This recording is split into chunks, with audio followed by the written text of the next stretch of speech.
Hello guys and welcome back to my channel. So today's video is kind of going to be a quickish one and a realistic what I eat in a day kind of thing, because I think a lot of people do these fancy recipes that people don't end up wanting to cook, or they're too difficult to cook. So I'm just going to go through my day with you, and it is the 8th, Monday the 8th, and I've actually gone to 1,600 calories now in terms of my cut. So I've dropped 100 calories down from the last video that you saw me do, where I do my mobility and I show you my physique update. Nothing's really changed much since then. Again, I'm not really weighing myself on this cut. Loads of people ask if I could weigh myself, but for me it's not an important thing. I rather would just be happy in terms of looking at myself in the mirror, how I'm feeling on a day-to-day basis, energy wise, everything like that, and like obviously with the cut how lean you look and stuff like that. So I'm just going to show you what I have for breakfast. I've already started making it, which is my bulk powders refined oats. So there's 50 grams in there, and 50 grams is just this one scoop. So bulk powders actually make it really easy in terms of weighing out the food and stuff. I've always used bulk powders, I will always use them. I have a discount link code. It is a commission link below if you want to use it as well, and I really like if you do use it. I think it means a lot to me. But I am just going to make my porridge for you. I'm going to insert the clip. So all I'm going to do now is basically add in around a quarter of a pack of frozen raspberries, and me and Ben always use the frozen raspberries because one, it is cheaper to buy them in bulk and they just taste nicer when they have been frozen. So add them in.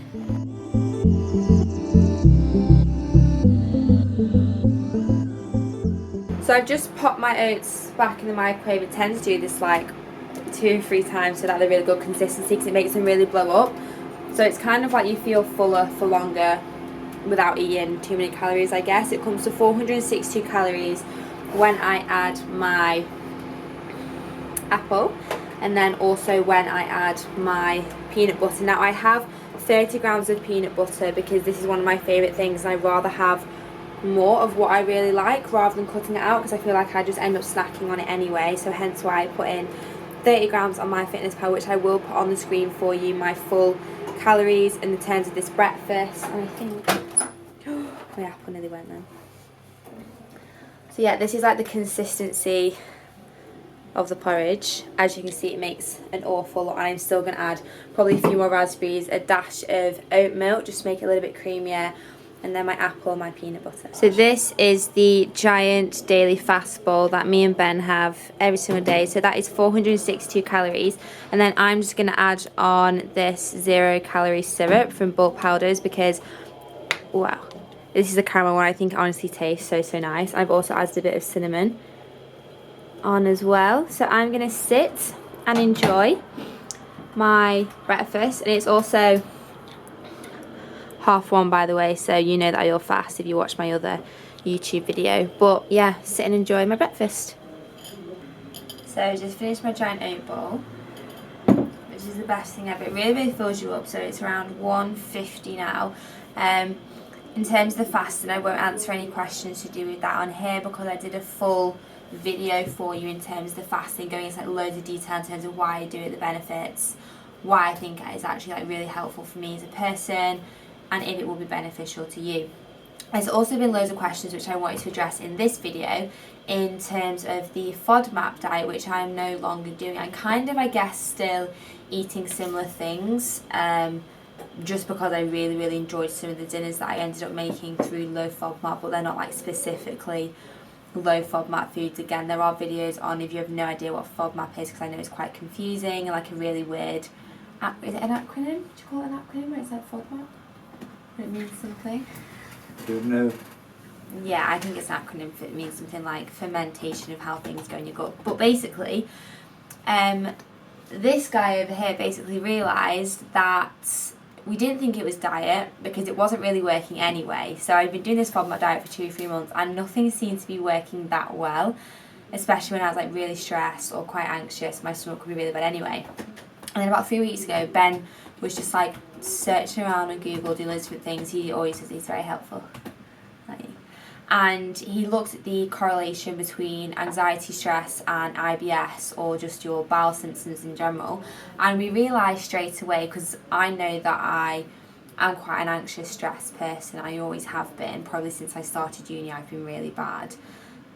That's actually the cause of my stomach pain. It's not actually to do with the foods that I'm eating or anything like that, or just nothing to do with like my womb either. We already addressed like was endometriosis after the surgery, but we did know my bowel was inflamed and it's like twice the size it should have been. So thinking this, I thought it was like, got to be diet, it's your bowel, it has to be diet. But for me, it's actually been stress and anxiety. So they are related to your bowel. So stress and anxiety is positively correlated to a bad bowel or IBS. So things I've done in terms of helping this are yoga a couple of times a week, which I absolutely love. I find it very relaxing.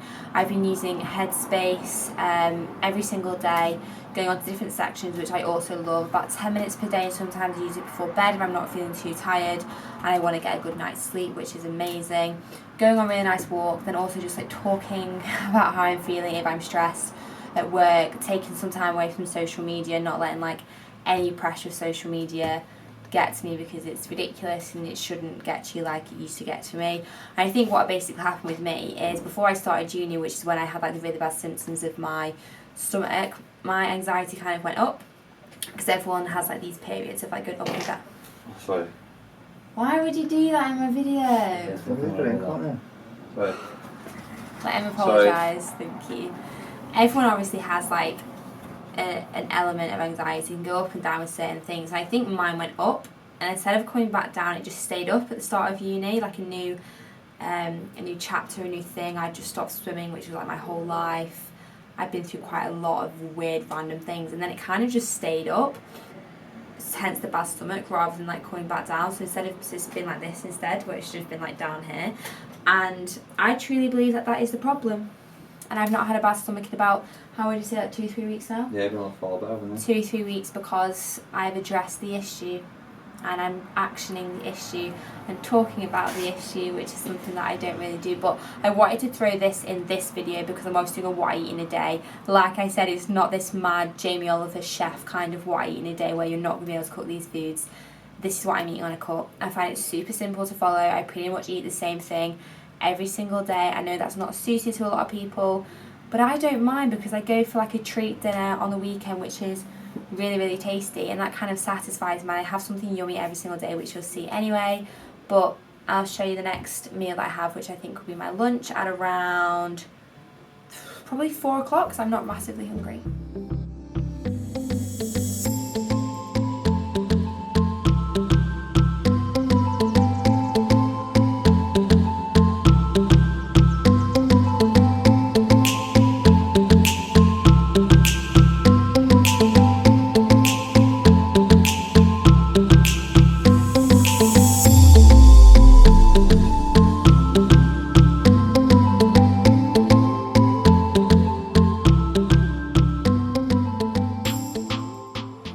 Just popped in my lunch for you, which is here. Now, I have this every single day because it's so easy, and I find that a salad fills me up so much because it's quite watery in terms of you feel fuller even though you haven't eaten that many calories. There's literally like 50 calories in the Mediterranean one that was like pre-bought, and then I added some more like leafy stuff in, probably around like 100 grams if that, and I probably add a bit more as I go down. And then there's 180 grams of chicken.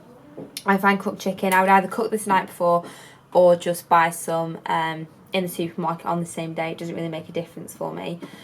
But yeah, I have it every single day and I actually really enjoy it. And the time is, because I know I want to tell you the times every time I'm doing this, is 10 to 4. So I last ate at around 1:30. My porridge really filled me up for the amount of calories it was. And then I've got yoga at around, I think I've got yoga at 6. So I'll do yoga, I'll have my dinner, and then I think I'm going to have like a pot of ice cream or something, because I'll have around 250 to 300 calories left. It just depends on how I feel, but I never pre-plan that bedtime snacks. I might feel like a chocolate bar, pancake, Kit Kat, ice cream, whatever. I thought I'd do a little bit of vlog on the phone, which I've never actually done before, but just because we've been on a hour-and-a-half-ish walk, walked all the way down to Starbucks, got a coffee, decaf black Americano with oat milk, so that's probably about 30 calories, which I will account for. I think a lot of people don't account for condiments, so you would have seen my lunch today. Oat milk. Some people don't account for milk and stuff. when you're having your coffees, or like barbecue sauce, or like whatever it is, mayo. I just make sure I always account for it when I'm doing a cut. So just bought dinner, gonna go back. Wow. Gonna go back, cook, briefly gonna show you what I make, my bedtime snack. I've actually bought a Mars bar. I'm gonna have a hot chocolate tonight because that's really satisfying. Haven't had Mars bars in ages. Love a Mars bar. Was it in the mood for ice cream? Yeah, I feel like Mars bar is a very average choice. I love a Mars bar. If you say to someone like really quickly, it's like can't bother making a decision about what the favourite bar is, go, I'll give it a Mars bar because it's... Yeah, but I think that's because I couldn't make a decision, and I feel like they take quite a long time to eat, and I wanted something to last a bit longer. My favourite is a Kit Kat salted caramel, but also Mars bar's 177 calories, and I was like, you know what takes longer to eat? Love that. A double decker or a Twix. Double decker was a fantastic shout. Twix, you get two. Take your time. Made the wrong choice for the Mars bar. Either way, gonna pop home and make some food.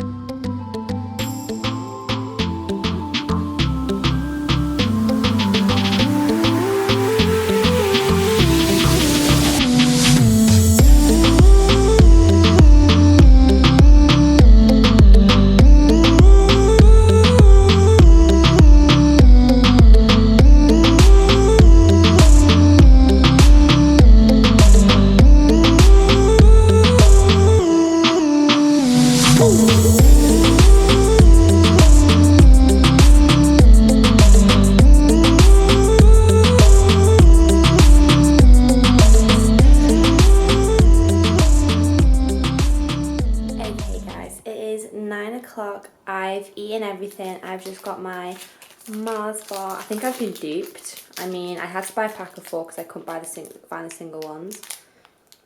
Is that the normal size of a Mars bar? I think not. I think I've been duped.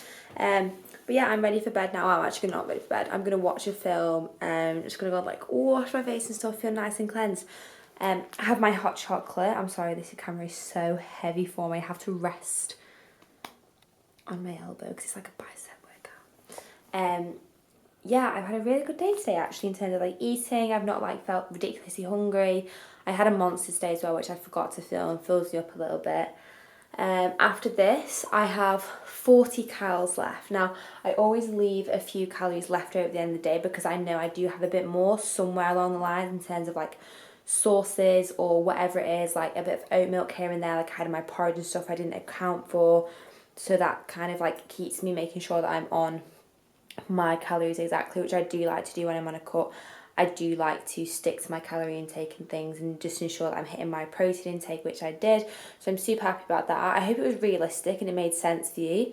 Realistic in terms of this is what I eat on a day-to-day basis when I'm on a cut in compared to what I would usually eat and just stuff like that. I just want it to be as normal as possible. I think tomorrow I am going to go for the ice cream option, the dairy-free ice cream, because this is tiny. But again, I wasn't that hungry. I have to swap arms because it's actually making me sweat, like holding it. Really enjoyed today's video. I hope you enjoyed it too. I'm glad you now know about Anxiety YouTube Fam because I feel like I can always tell you everything and you understand.